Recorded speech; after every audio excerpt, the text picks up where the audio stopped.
शिष्य परंपरा के मनीषी अरस्तू ने अपने शिष्य सिकंदर को भारत से गीता ज्ञानी गुरु लाने का निर्देश दिया था। गीता के ही एक ईश्वरवाद को विश्व की विविध भाषाओं में मूसा, ईसा तथा अनेक सूफी महात्माओं ने फैलाया। भाषांतर होने से ये पृथक पृथक प्रतीत होते हैं, किंतु सिद्धांत गीता के ही है। अतः गीता मानव मात्र का अतर्क्य धर्मशास्त्र है। गीता का आशय यथार्थ गीता के रूप में प्रस्तुत कर स्वामी श्री अड़गड़ानंद जी महाराज ने मानव मात्र को एक अमूल्य निधि दी है। गीता के दसियों हजार अनुवादों के बीच दैदीप्यमान इस व्याख्या के आलोक में आप सब परम श्रेय के साधक बने।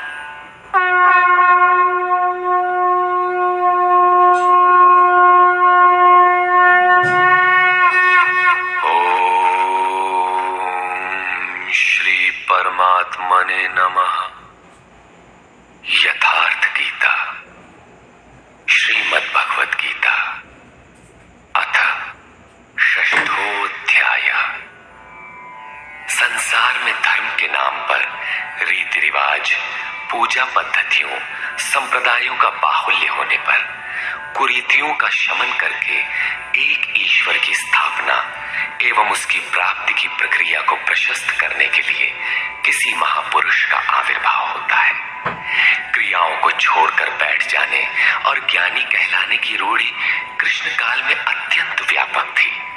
इसलिए इस अध्याय के प्रारंभ में ही योगेश्वर श्री कृष्ण ने इस प्रश्न को चौथी बार स्वयं उठाया कि ज्ञान योग तथा निष्काम कर्म योग दोनों के अनुसार कर्म करना ही होगा।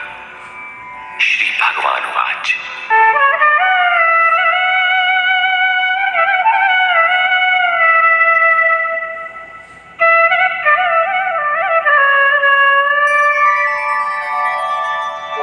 अनाश्रितः कर्मफलम् कार्यं कर्म करोति यः स सन्न्यासी च योगी च न निरग्निर्न चाक्रियम्। श्री कृष्ण महाराज बोले, अर्जुन, कर्म फल के आश्रय से रहित होकर अर्थात कर्म करते समय किसी प्रकार की कामना न रखते हुए जो कार्यम कर्म करने योग्य प्रक्रिया विशेष को करता है वही सन्यासी है, वही योगी है। केवल अग्नि को त्यागने वाला तथा केवल क्रिया को त्यागने वाला न सन्यासी है न योगी। क्रियाएं बहुत सी हैं। उनमें से कार्यम कर्म करने योग्य क्रिया, नियत कर्म निर्धारित की हुई कोई क्रिया विशेष है। वो है यज्ञ की प्रक्रिया, जिसका शुद्ध अर्थ है आराधना, जो आराध्य देव में प्रवेश दिला देने वाली विधि विशेष है। उसको कार्य रूप देना कर्म है। जो उसे करता है वही सन्यासी है, वही योगी होता है। केवल अग्नि को त्यागने वाला कि हम अग्नि नहीं छूते, या कर्म त्यागने वाला कि मेरे लिए कर्म है ही नहीं, मैं तो आत्मज्ञानी हूं, केवल ऐसा कहे और कर्म आरंभ ही न करे, करने योग्य क्रिया विशेष न करे, तो वो न सन्यासी है न योगी। इस पर और देखें। यम सन्न्यासमिति प्राहुः योगं तं विद्धि पांडव नह्य सन्न्यस्त संकल्पो योगी भवति कश्चन। अर्जुन, जिसे सन्यास ऐसा कहते हैं उसी को तू योग जान, क्योंकि संकल्पों का त्याग किए बिना कोई भी पुरुष योगी नहीं होता। अर्थात कामनाओं का त्याग दोनों ही मार्गियों के लिए आवश्यक है। तब तो सरल है कि कह दे कि हम संकल्प नहीं करते और हो गए योगी सन्यासी। श्री कृष्ण कहते हैं ऐसा कदापि नहीं है। आरुरुक्षोर्मुनेर्योगं कर्म कारणमुच्यते योगारूढस्य तस्यैव शमः तदोच्यते। योग पर आरूढ़ होने की इच्छा वाले मननशील पुरुष के लिए योग की प्राप्ति में कर्म करना ही कारण है, और योग का अनुष्ठान करते करते जब वो परिणाम देने की अवस्था में आ जाए, उस योगारूढ़ता में शमः कारणम उच्यते, संपूर्ण संकल्पों का अभाव कारण है। इससे पहले संकल्प पिंड नहीं छोड़ते। और यदा हिनेन्द्रियार्थेषु न कर्मस्वनुषज्यते सर्वसंकल्पसन्न्यासी योगारूढ़स्तदोच्यते। जिस काल में पुरुष न तो इंद्रियों के भोगों में आसक्त होता है और न कर्मों में ही आसक्त है, योग की परिपक्वावस्था में पहुंच जाने पर आगे कर्म करके ढूंढे किसे। अतः नियत कर्म आराधना की आवश्यकता नहीं रह जाती, इसलिए वो कर्मों में भी आसक्त नहीं है। उस काल में सर्व संकल्प सन्यासी, सर्व संकल्पों का अभाव है, वही सन्यास है, वही योगारूढ़ता है। रास्ते में सन्यास नाम की कोई वस्तु नहीं है। इस योगारूढ़ता से लाभ क्या है?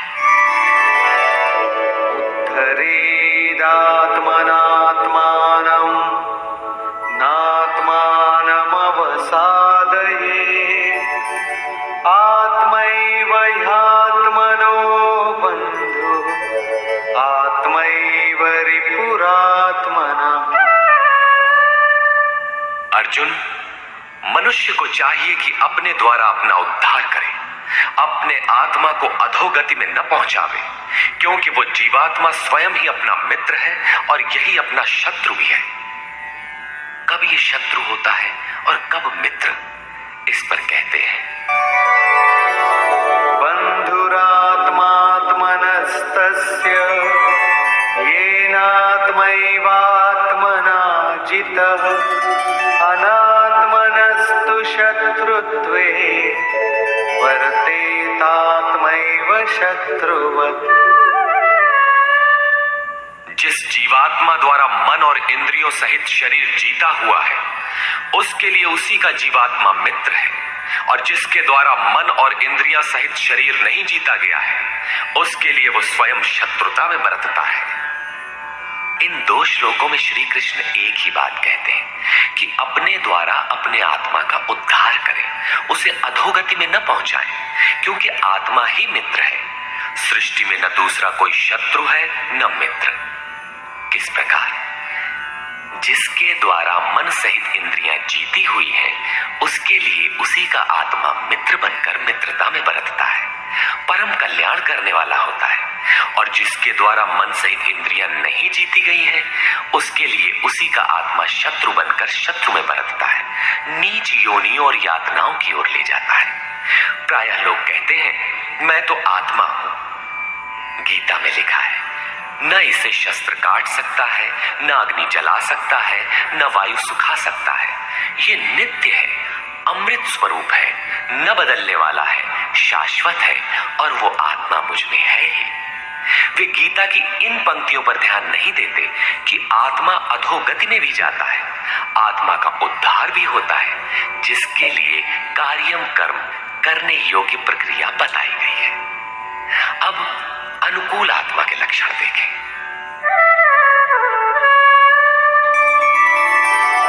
जितात्मनः प्रशान्तस्य परमात्मा समाहितः शीतोष्णसुखदुःखेषु तथा मानापमानयोः।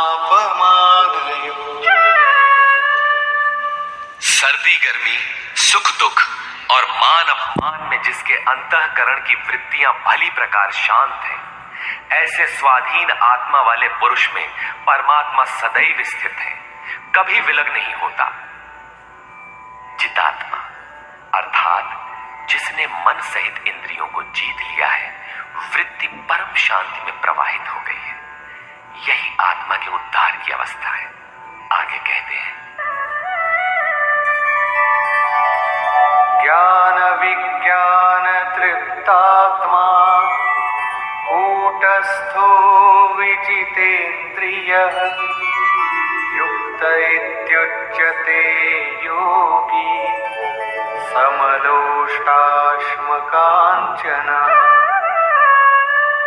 जिसका अंतःकरण ज्ञान विज्ञान से तृप्त है, जिसकी स्थिति अचल स्थिर और विकार रहित है, जिसने इंद्रियों को विशेष रूप से जीत लिया है, जिसकी दृष्टि में मिट्टी, पत्थर और सुवर्ण एक समान है, ऐसा योगी युक्त कहा जाता है। युक्त का अर्थ है योग से संयुक्त। ये योग की पराकाष्ठा है, जिसे योगेश्वर 5वें अध्याय में श्लोक 7 से 12 तक अभिचित्रित करा है। परम तत्व परमात्मा का साक्षात्कार और उसके साथ होने वाली जानकारी ज्ञान है।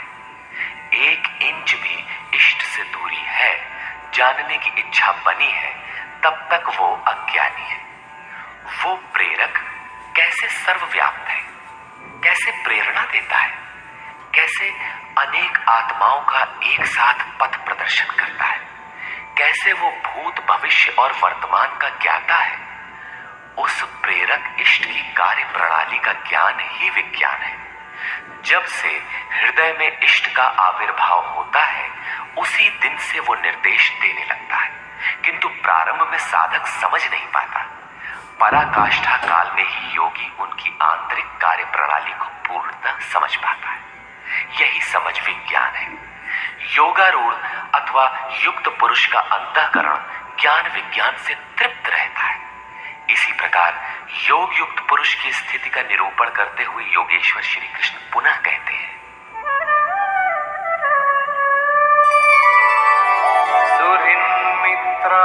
सुहृन्मित्रार्युदासीन मध्यस्थद्वेष्य बन्धुषु साधुष्वपि च पापेषु समबुद्धिर्विशिष्यते। प्राप्ति के पश्चात महापुरुष समदर्शी और समवर्ती होता है। जैसे पिछले श्लोक में उन्होंने बताया कि जो पूर्ण ज्ञाता या पंडित है, वो विद्या विनय संपन्न ब्राह्मण में, चांडाल में, गाय, कुत्ता, हाथी में समान दृष्टि वाला होता है। उसी का पूरक ये श्लोक है। वो हृदय से सहायता करने वाले सहृदय, मित्र, बैरी, उदासीन, द्वेषी, बंधुगणों, धर्मात्मा तथा पापियों में भी समान दृष्टि वाला योग युक्त पुरुष अति श्रेष्ठ है। वो उनके कार्यों पर दृष्टि नहीं डालता, बल्कि उनके भीतर आत्मा के संचार पर ही उसकी दृष्टि पड़ती है।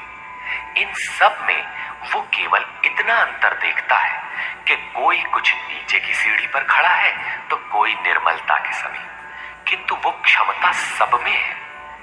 यहाँ योग युक्त के लक्षण पुनः दोहराए गए। कोई योग युक्त कैसे बनता है, वो कैसे यज्ञ करता है, यज्ञ स्थली कैसी हो, आसन कैसा हो, उस समय कैसे बैठा जाए, कर्ता के द्वारा पालन किए जाने वाले नियम, आहार विहार, सोने जागने का संयम तथा कर्म पर कैसी चेष्टा हो, इत्यादि बिंदुओं पर योगेश्वर श्री कृष्ण ने अगले 5 श्लोकों में प्रकाश डाला, जिससे आप भी उस यज्ञ को संपन्न कर सके। अध्याय 3 में उन्होंने यज्ञ का नाम लिया और बताया कि यज्ञ की प्रक्रिया ही वो नियत कर्म है। अध्याय 4 में उन्होंने यज्ञ का स्वरूप विस्तार से बताया, जिसमें प्राण का अपान में हवन, अपान का प्राण में हवन, प्राण अपान की गति रोककर मन का निरोध इत्यादि किया जाता है। सब मिलाकर यज्ञ का शुद्ध अर्थ है आराधना तथा उस आराध्य देव तक की दूरी तय कराने वाली प्रक्रिया, जिस पर 5वें अध्याय में भी कहा। किंतु उसके लिए आसन, भूमि, करने की विधि इत्यादि का चित्रण शेष था। उसी पर योगेश्वर श्री कृष्ण यहाँ प्रकाश डालते हैं। योगी युञ्जीत सततम् आत्मानं रहसि स्थितः एकाकीयत चित्तात्मा निराशीर परिग्रह। चित्त को जीतने में लगा हुआ योगी मन, इंद्रियों और शरीर को वश में रखकर वासना और संग्रह रहित होकर एकांत स्थान में अकेले ही चित्त को आत्मोपलब्धि कराने वाली योग क्रिया में लगावे। उसके लिए स्थान कैसा हो, आसन कैसा रहे। शुचौ देशे प्रतिष्ठाप्य स्थिरमासनमात्मनः नात्युच्छ्रितं नातिनीचं चैलाजिनकुशोत्तरम्। शुद्ध भूमि में कुश, मृगछाल, वस्त्र अथवा इससे उत्तरोत्तर रेशमी ऊनी तख्त कुछ भी बिछाकर अपने आसन को न अति ऊंचा न नीचा स्थिर स्थापित करें। शुद्ध भूमि का तात्पर्य उसके झाड़ने बुहारने सफाई करने से। जमीन पर कुछ बिछा लेना चाहिए, चाहे मृगछाल हो या चटाई अथवा कोई भी वस्त्र, तख्त, जो भी उपलब्ध हो, कोई एक वस्तु बिछा लेना चाहिए। आसन हिलने डुलने वाला ना हो, न जमीन से बहुत ऊंचा हो और न एकदम नीचा। पूज्य महाराज जी लगभग 5 इंच ऊंचे आसन पर बैठते थे। एक बार भाविकों ने लगभग 1 फीट ऊंचा संगमरमर का एक तख्त मंगा दिया। महाराज जी एक दिन तो बैठे, फिर बोले, नहीं हो, बहुत ऊंचा हो गया, ऊंचे नहीं बैठे के चाही साधु के, अभिमान हो ही जावा करत है, नीचे हूं न बैठे के चाही, हीनता आवत है, अपने से घृणा आवत है। बस उसको उठवाया और जंगल में एक बगीचा था, वहां रखवा दिया। वहां न कभी महाराज जाते थे और न अब ही कोई जाता है। ये था उन महापुरुष का क्रियात्मक शिक्षण। इसी प्रकार साधक के लिए भी बहुत ऊंचा आसन नहीं होना चाहिए, नहीं तो भजन पूर्ति बाद में होगी, अहंकार पहले चढ़ बैठेगा। इसके पश्चात तत्रैकाग्रं मनः कृत्वा यत चित्तेन्द्रियक्रियः उपविश्यासने युञ्जात् योगमात्मविशुद्धये। उस आसन पर बैठकर ये ध्यान करने का विधान है। मन को एकाग्र करके चित्त और इंद्रियों को, क्रियाओं को वश में रखते हुए अंतःकरण की शुद्धि के लिए योगाभ्यास करें। अब बैठने का तरीका बताते हैं। समं कायशिरो ग्रीवं धारयन्नचलं स्थिरः सम्प्रेक्ष्य नासिकाग्रं स्वं दिशश्चानवलोकयन्। शरीर, गर्दन और सिर को सीधा, अचल, स्थिर करके जैसे कोई पटरी खड़ी कर दी गई हो, इस प्रकार सीधा दृढ़ होकर बैठ जाए और अपनी नासिका के अग्रभाग को देखकर, नासिका की नोक देखते रहने का निर्देश नहीं है, बल्कि सीधे बैठने पर नाक के सामने जहां दृष्टि पड़ती है वहां दृष्टि रहे। दाहिने बाएं देखते रहने की चंचलता न रहे। अन्य दिशाओं को न देखता हुआ स्थिर होकर बैठे और प्रशांतात्मा विगतभीः ब्रह्मचारि व्रते स्थितः मनः संयम्य मच्चित्तो युक्त आसीत मत्परः। ब्रह्मचर्य व्रत में स्थित होकर। प्रायः लोग कहते हैं कि जननेंद्रिय का संयम ब्रह्मचर्य है, किंतु महापुरुषों की अनुभूति है कि मन से विषयों का स्मरण करके, आंखों से वैसे दृश्य देखकर, त्वचा से स्पर्श कर, कानों से विषयोत्तेजक शब्द सुनकर जननेंद्रिय संयम संभव नहीं है। ब्रह्मचारी का वास्तविक अर्थ है ब्रह्म आचरति स ब्रह्मचारी। ब्रह्म का आचरण है नियत कर्म, यज्ञ की प्रक्रिया, जिसे करने वाले यान्ति ब्रह्म सनातनम, सनातन ब्रह्म में प्रवेश पा जाते हैं। इसे करते समय स्पर्शान कृत्वा बहिर्बाह्यान, बाहर के स्पर्श, मन और सभी इंद्रियों के स्पर्श बाहर ही त्याग कर चित्त को ब्रह्म चिंतन में, श्वास प्रश्वास में, ध्यान में लगाना है। मन ब्रह्म में लगा है तो बाह्य स्मरण कौन करे? यदि बाह्य स्मरण होता है तो अभी मन लगा कहां? विकार शरीर पर नहीं, मन की तरंगों में रहता है। मन ब्रह्माचरण में लगा है तो जननेंद्रिय संयम ही नहीं, सकलेंद्रिय संयम तक स्वाभाविक हो जाता है। अतः ब्रह्म के आचरण में स्थित रहकर भय रहित और अच्छी प्रकार शांत अंतःकरण वाला मन को संयत रखते हुए मुझ में लगे हुए चित्त से युक्त मेरे परायण होकर स्थित हो। ऐसा करने का परिणाम क्या होगा?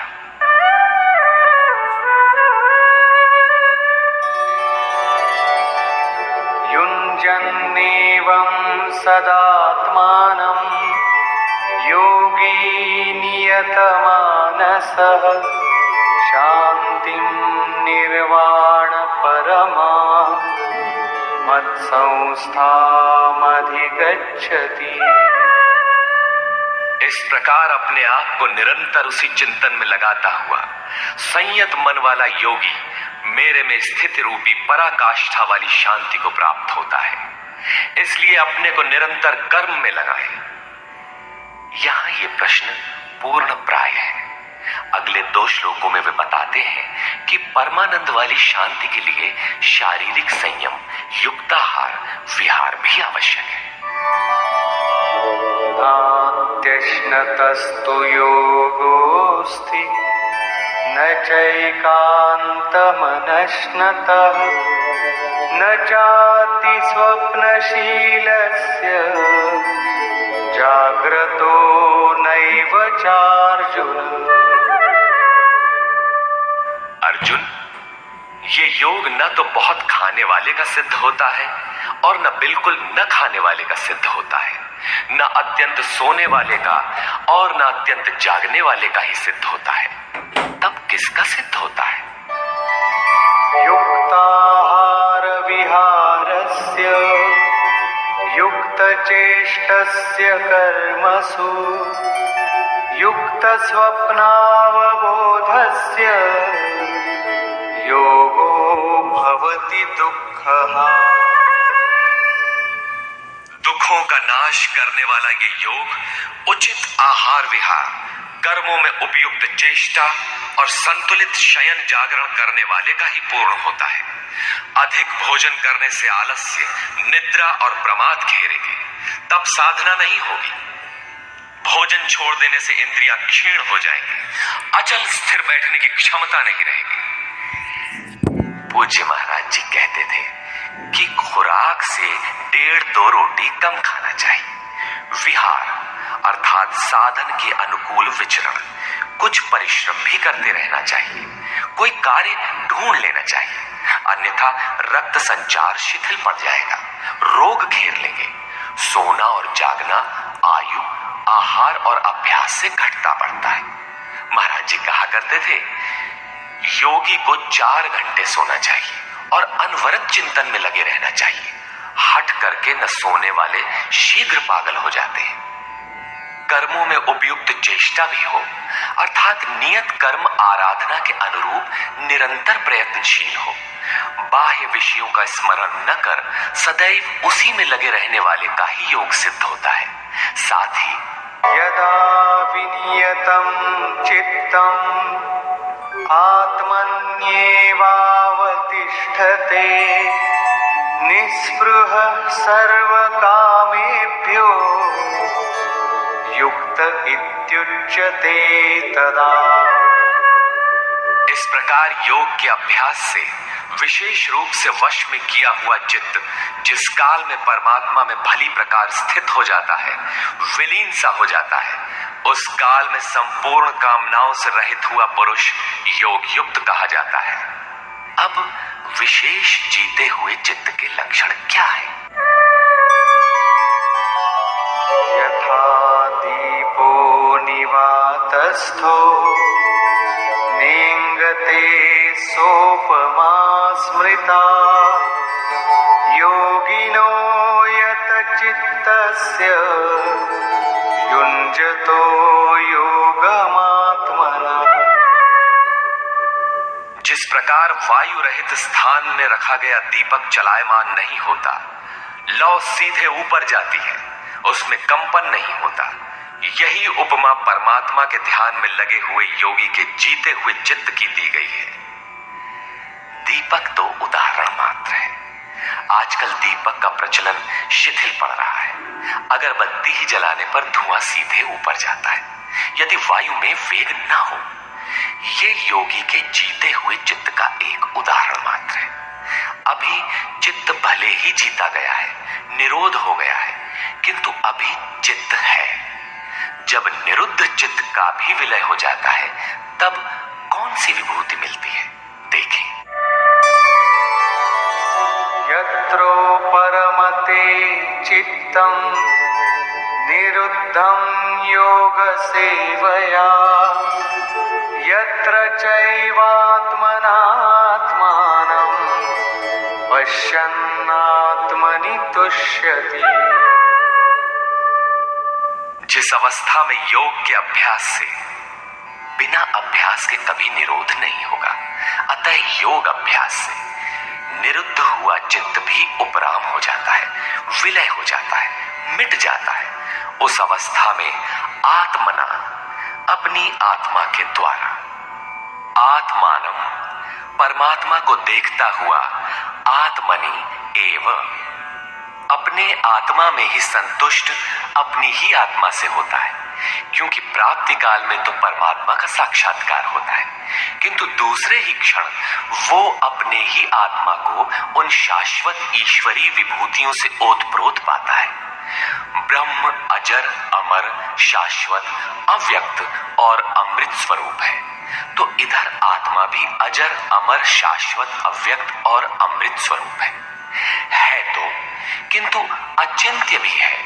जब तक चित्त और चित्त की लहर है तब तक वो आपके उपभोग के लिए नहीं है। चित्त का निरोध और निरुद्ध चित्त के विलय काल में परमात्मा का साक्षात्कार होता है और दर्शन के ठीक दूसरे क्षण उन्हीं ईश्वरीय गुण धर्मों से युक्त ही अपने आत्मा को पाता है। इसलिए वो अपने ही आत्मा में संतुष्ट होता है। यही उसका स्वरूप है, यही पराकाष्ठा है। इसी का पूरक अगला श्लोक देखें।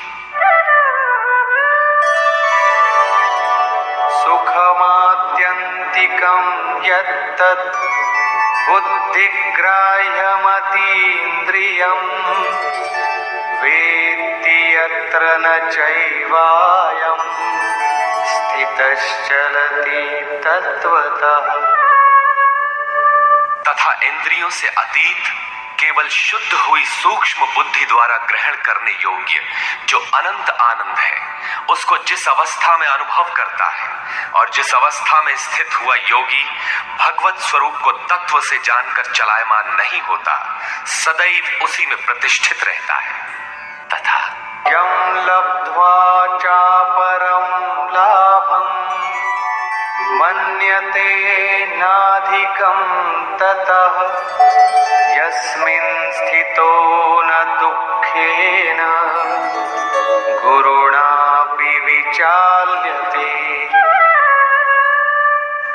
परमेश्वर की प्राप्ति रूप जिस लाभ को, पराकाष्ठा की शांति को प्राप्त कर उससे अधिक दूसरा कुछ भी लाभ नहीं मानता, और भगवत प्राप्ति रूप जिस अवस्था में स्थित हुआ योगी बड़े भारी दुख से भी चलायमान नहीं होता, दुख का उसे भान भी नहीं होता, क्योंकि भान करने वाला चित्त तो मिट गया।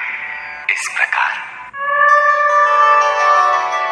तम विद्या दुःख संयोग वियोगं योग संगीतं स निश्चयेन योक्तव्यो योगो निर्विण्ण चेतसा। जो संसार के संयोग और वियोग से रहित है उसी का नाम योग है। जो आत्यंतिक सुख है उसके मिलन का नाम योग है। जिसे परम तत्व परमात्मा कहते हैं उसके मिलन का नाम योग है। वो योग न उकताए हुए चित्त से निश्चय पूर्वक करना कर्तव्य है। धैर्य पूर्वक लगा रहने वाला ही योग में सफल होता है।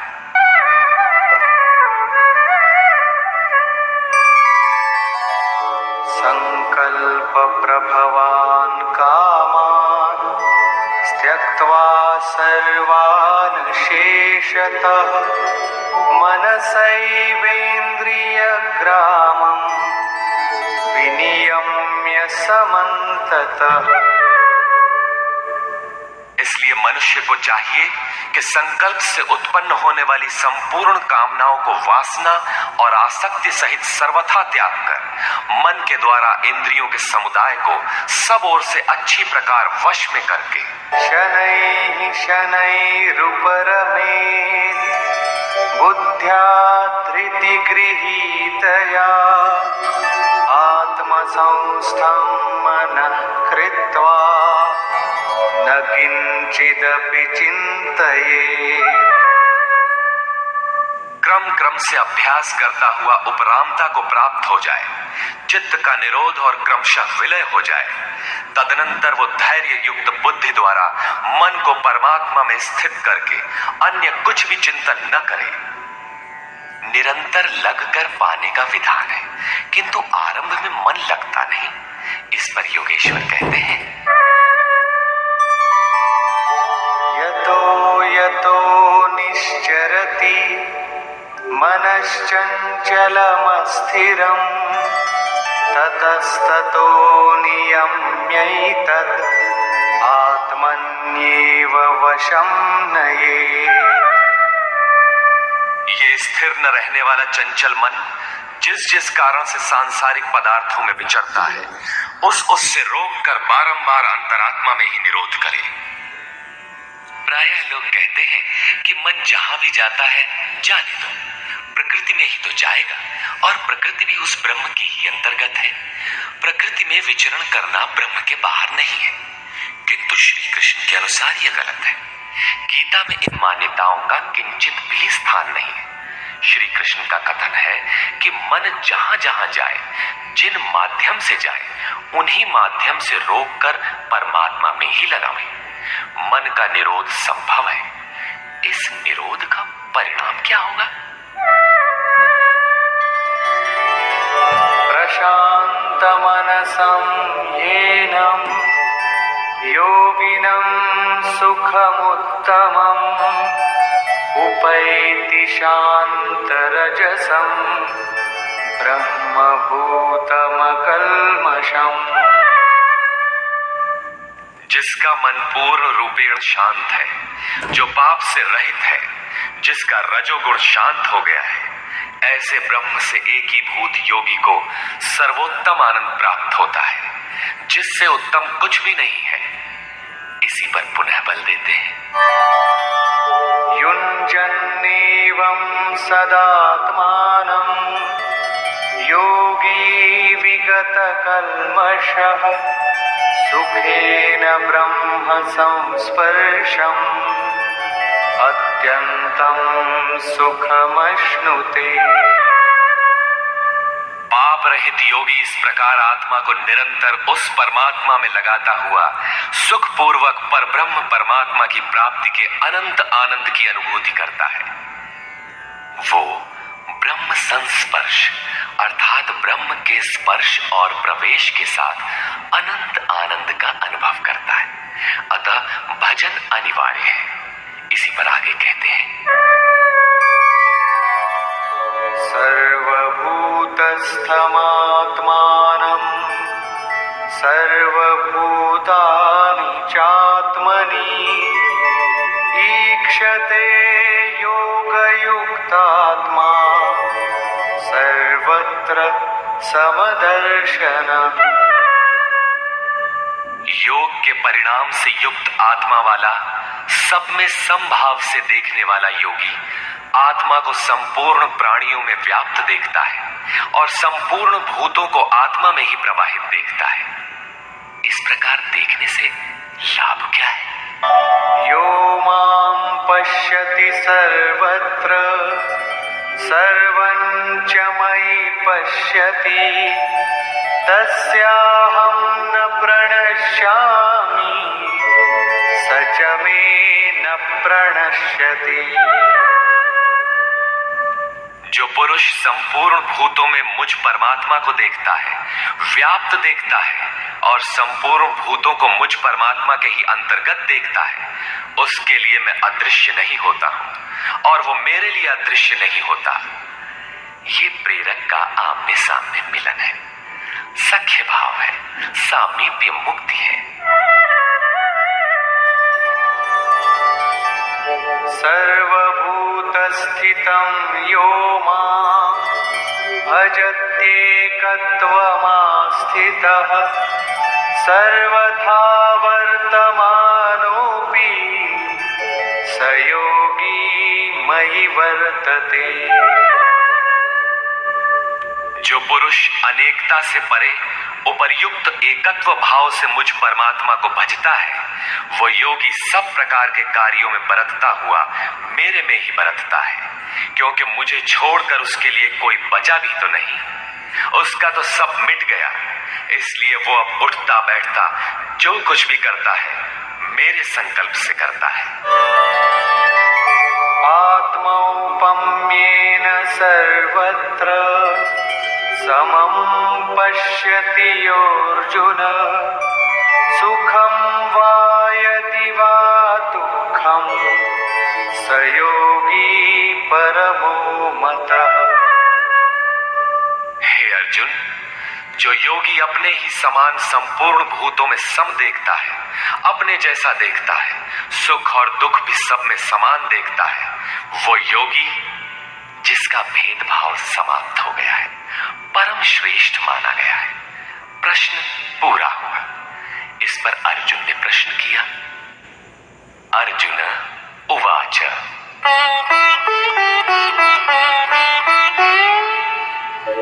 योऽयं योगस्त्वया प्रोक्तः साम्येन मधुसूदन एतस्याहं न पश्यामि चञ्चलत्वात् स्थितिं स्थिराम्। हे मधुसूदन, ये योग जो आप पहले बता आए, जिससे समत्व भाव दृष्टि मिलती है, मन के चंचल होने से बहुत समय तक इसमें ठहरने वाली स्थिति में मैं अपने को नहीं देखता। चंचलं हि मनः कृष्ण प्रमाथि बलवदृढम् तस्याहं निग्रहं मन्ये वायोरिव सुदुष्करम्। हे श्री कृष्ण, ये मन बड़ा चंचल है, प्रमथन स्वभाव वाला है, अर्थात दूसरे को मत डालने वाला हठी तथा बलवान है। इसलिए इसे वश में करना मैं वायु की भांति अति दुष्कर मानता हूं। तूफानी हवा और इसको रोकना बराबर है। इस पर योगेश्वर श्री कृष्ण कहते हैं, श्री भगवान उवाच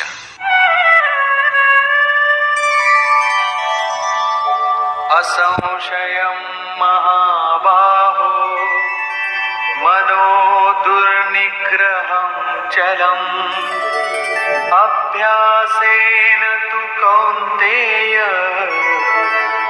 वैराग्येण च गृह्यते।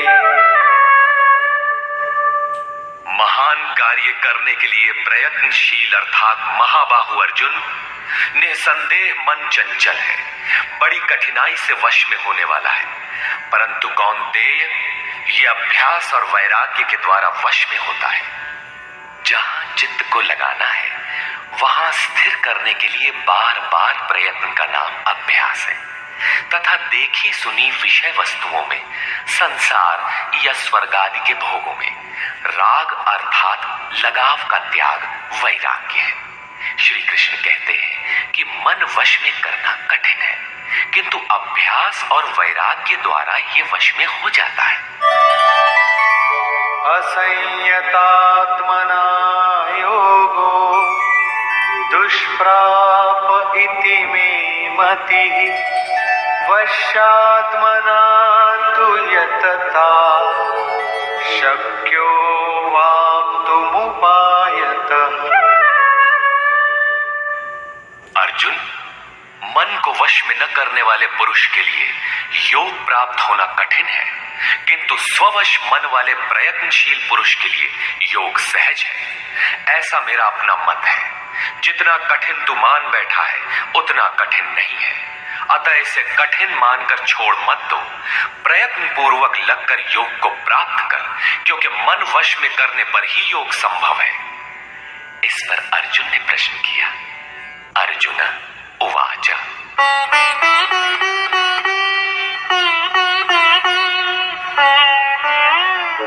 अयति श्रद्धयोपेतो योगाच्चलितमानसः अप्राप्य योगसंसिद्धिम्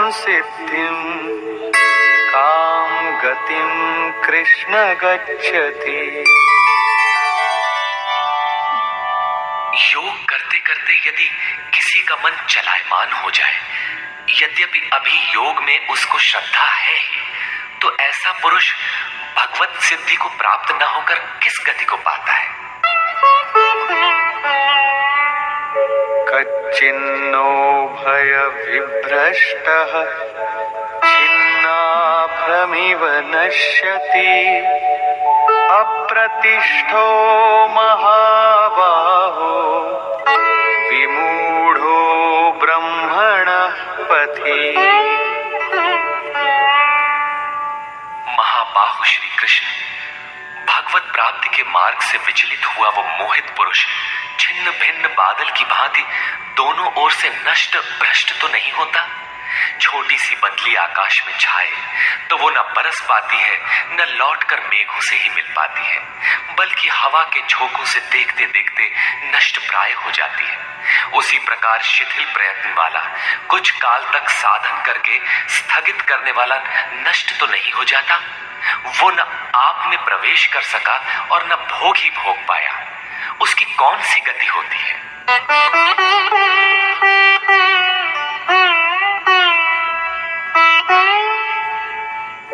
एतन्मे संशयं कृष्ण छेत्तुमर्हस्य शेषतः त्वदन्यः संशयस्यास्य छेत्ता न ह्युपपद्यते। हे श्री कृष्ण, मेरे इस संशय को संपूर्णता से मिटाने के लिए आप ही सक्षम हैं। आपके अतिरिक्त दूसरा कोई इस संशय को मिटाने वाला मिलना संभव नहीं है। इस पर योगेश्वर श्री कृष्ण ने कहा। श्री भगवान वाच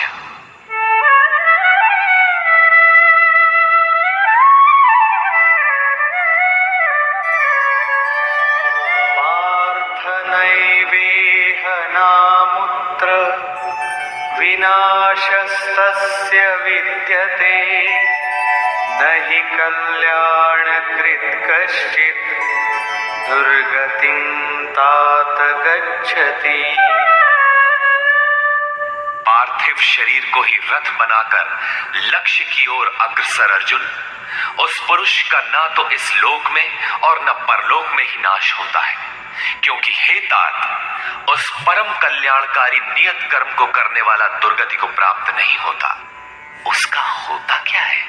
प्राप्य पुण्यकृतां लोकान् उषित्वा शाश्वती समाः शुचीनां श्रीमतां गेहि योगभ्रष्टोऽभिजायते।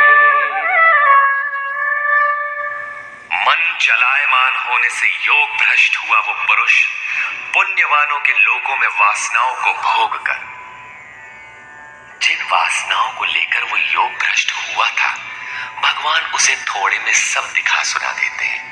उन्हें भोग कर वो शुचि नाम श्रीमताम, शुद्ध आचरण वाले श्रीमान पुरुषों के घर में जन्म लेता है। जो शुद्ध आचरण वाले हैं वही श्रीमान है। अथवा योगिनामेव कुले भवति धीमताम् एतद्धि दुर्लभतरं लोके जन्म यदीदृशम्। अथवा वहां जन्म न मिलने पर भी स्थिर बुद्धि योगियों के कुल में वो प्रवेश पा जाता है। श्रीमानों के घर में पवित्र संस्कार बचपन से ही मिलने लगते हैं, किंतु वहां जन्म न हो पाने पर वो योगियों के कुल में, घर में नहीं शिष्य परंपरा में प्रवेश पा जाता है। कबीर, तुलसी, रैदास, वाल्मीकि इत्यादि को शुद्ध आचरण और श्रीमानों का घर नहीं, योगियों के कुल में प्रवेश मिला। सद्गुरु के कुल में संस्कारों का परिवर्तन भी एक जन्म है, और ऐसा जन्म संसार में निसंदेह अति दुर्लभ है। योगियों के यहाँ जन्म का अर्थ उनके शरीर से पुत्र रूप में उत्पन्न होना नहीं है। गृह त्याग से पूर्व पैदा होने वाले लड़के मोहवश महापुरुष को भी भले ही पिता मानते रहे, किंतु महापुरुष के लिए घर वालों के नाम पर कोई नहीं होता। जो शिष्य उनकी मर्यादाओं का अनुष्ठान करते हैं, उनका महत्व लड़कों से कई गुना अधिक मानते हैं, वही उनके सच्चे पुत्र हैं। जो योग के संस्कारों से युक्त नहीं है, उन्हें महापुरुष नहीं अपनाते। पूज्य महाराज जी यदि साधु बनाते तो हजारों विरक्त उनके शिष्य होते, किंतु उन्होंने किसी को किराया भाड़ा देकर, किसी के घर सूचना भेजकर, पत्र भेजकर, समझा बुझाकर सबको उनके घर लौटा दिया। बहुत लोग हट करने लगे तो उन्हें अपशकुन हो, भीतर से मना हो कि इसमें साधु बनने के एक भी लक्षण नहीं है, इसे रखने में भलाई नहीं है, ये पार नहीं होगा। निराश होकर दो एक ने पहाड़ से गिरकर अपनी जान भी दे दी, किंतु महाराज जी ने उन्हें अपने यहां नहीं रखा।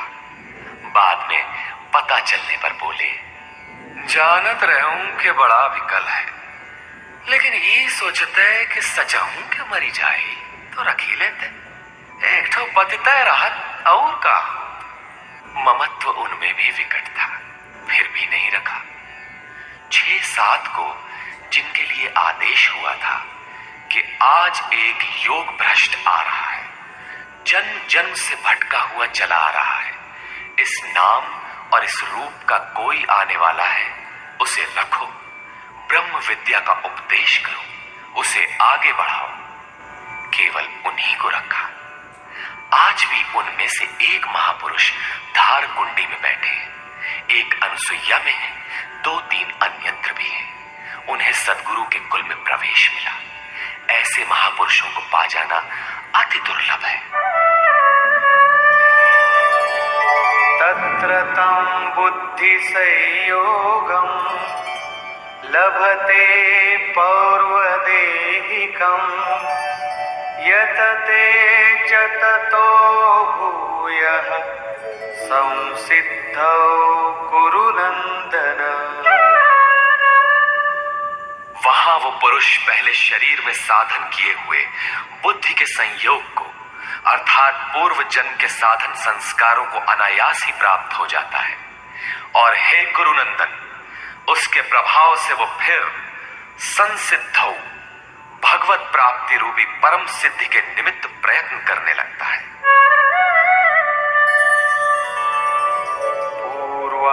पूर्वाभ्यासेन तेनैव ह्रियते यवशोऽपि सः जिज्ञासुरपि योगस्य शब्दब्रह्माति वर्तते। श्रीमानों के घर विषयों के वश में रहने पर भी वो पूर्व जन्म के अभ्यास से भगवत पद की ओर आकर्षित हो जाता है, और योग में शिथिल प्रयत्न वाला वो जिज्ञासु भी वाणी के विषय को पार करके निर्वाण पद को पा जाता है। उसकी प्राप्ति का यही तरीका है, कोई एक जन्म में पाता भी नहीं।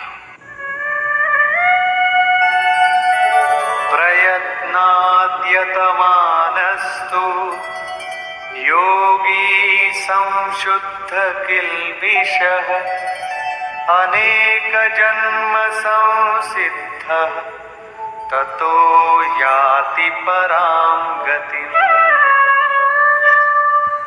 अनेक जन्मों से प्रयत्न करने वाला योगी परम सिद्धि को प्राप्त हो जाता है। प्रयत्न पूर्वक अभ्यास करने वाला योगी सभी पापों से अच्छी प्रकार शुद्ध होकर परम गति को प्राप्त हो जाता है। प्राप्ति का यही क्रम है। पहले शिथिल प्रयत्न से ये योग आरंभ होता है, मन चलायमान होने पर जन्म लेता है, सद्गुरु के कुल में प्रवेश पाता है और प्रत्येक जन्म में अभ्यास करते हुए वहीं पहुंच जाता है जिसका नाम परम गति, परम धाम है। योगेश्वर श्री कृष्ण ने कहा था कि इस योग में बीज का नाश नहीं होता। आप 2 कदम चल भर दें, उस साधन का कभी नाश नहीं होता। हर परिस्थिति में रहते हुए पुरुष ऐसा कर सकता है, कारण कि थोड़ा साधन तो परिस्थितियों में घिरने वाला व्यक्ति ही कर पाता है, क्योंकि उसके पास समय नहीं है। आप काले हो, गोरे हो अथवा कहीं के हो, गीता सबके लिए है, आपके लिए भी है, बशर्ते आप मनुष्य हो। उत्कट प्रयत्न वाला चाहे जो हो, किंतु शिथिल प्रयत्न वाला गृहस्थ ही होता है। गीता गृहस्थ, विरक्त, शिक्षित, अशिक्षित, सर्वसाधारण मनुष्य मात्र के लिए है, किसी साधु नामक विचित्र प्राणी के लिए ही नहीं। अंत में योगेश्वर श्री कृष्ण निर्णय देते हैं, तपस्विभ्योऽधिको योगी ज्ञानिभ्योऽपि मतोऽधिकः कर्मिभ्यश्चाधिको योगी तस्माद् योगी भवार्जुन। तपस्वियों से योगी श्रेष्ठ है, ज्ञानियों से भी श्रेष्ठ माना गया है, कर्मियों से भी योगी श्रेष्ठ है। इसलिए अर्जुन, तू योगी बन। तपस्वी अभी योग को ढालने में प्रयत्नशील है, कर्मी केवल कर्म जानकर करता भर है। ये गिर भी सकते हैं, क्योंकि न इन दोनों में समर्पण है और न अपना हानि लाभ देखने की क्षमता। किंतु ज्ञानी योग की परिस्थितियों को जानता है, अपनी शक्ति समझता है, उसकी जिम्मेदारी उसी पर है। और निष्काम कर्मयोगी तो इष्ट के ऊपर अपने को फेंक चुका है, वो इष्ट संभालेगा। परम कल्याण के पथ पर ये दोनों ठीक चलते हैं, किंतु जिसका भार वो इष्ट संभालता है वो इन सब में श्रेष्ठ है, क्योंकि प्रभु ने उसे ग्रहण कर लिया है। उसका हानि लाभ वो प्रभु देखता है, इसलिए योगी श्रेष्ठ है। इसलिए अर्जुन, तू योगी बन, समर्पण के साथ योग का आचरण कर। योगी श्रेष्ठ है, किंतु उनसे भी वो योगी सर्वश्रेष्ठ है जो अंतरात्मा से लगता है। इसी पर कहते हैं, योगिनामपि सर्वेषां मद्गतेनान्तरात्मना श्रद्धावान् भजते यो मां समे युक्ततमो मतः। संपूर्ण निष्काम कर्म योगियों में भी जो श्रद्धा विभोर होकर अंतरात्मा से, अंतर चिंतन से मुझे निरंतर भजता है, वो योगी मुझे परम श्रेष्ठ मान्य है। भजन दिखावे या प्रदर्शन की वस्तु नहीं है। इससे समाज भले ही अनुकूल हो, किंतु प्रभु प्रतिकूल हो जाते हैं। भजन अत्यंत गोपनीय है, वो अंतःकरण से होता है, उसका उतार चढ़ाव अंतःकरण के ऊपर है। निष्कर्ष, इस अध्याय के आरंभ में योगेश्वर श्री कृष्ण ने कहा कि फल के आश्रय से रहित होकर जो कार्यम कर्म अर्थात करने योग्य प्रक्रिया विशेष का आचरण करता है वही सन्यासी है, और उसी कर्म को करने वाला ही योगी है। केवल क्रियाओं अथवा अग्नि को त्यागने वाला योगी अथवा सन्यासी नहीं होता। संकल्पों का त्याग किए बिना कोई भी पुरुष सन्यासी अथवा योगी नहीं होता। हम संकल्प नहीं करते, ऐसा कह देने मात्र से संकल्प पिंड नहीं छोड़ते। योग में आरूढ़ होने की इच्छा वाले पुरुष को चाहिए कि कार्यम कर्म करे, और करते करते योगारूढ़ हो जाने पर सर्व संकल्पों का अभाव होता है, इसके पूर्व नहीं। सर्व संकल्पों का अभाव ही सन्यास है। योगेश्वर ने पुनः बताया कि आत्मा अधोगति में जाता है और उसका उद्धार भी होता है। जिस पुरुष द्वारा मन सहित इंद्रियां जीत ली गई हैं, उसका आत्मा उसके लिए मित्र बनकर मित्रता में बरतता है तथा परम कल्याण करने वाला होता है। जिसके द्वारा ये नहीं जीती गई उसके लिए उसी का आत्मा शत्रु बनकर शत्रुता में बरतता है, यातनाओं का कारण बनता है। अतः मनुष्य को चाहिए कि अपने आत्मा को अधोगति में न पहुंचावे, अपने द्वारा अपनी आत्मा का उद्धार करे। उन्होंने प्राप्ति वाले योगी की रहनी बताई। यज्ञ स्थली, बैठने का आसन तथा बैठने के तरीके पर उन्होंने कहा कि स्थान एकांत और स्वच्छ हो। वस्त्र मृग चर्म अथवा कुश की चटाई में से कोई एक आसन हो।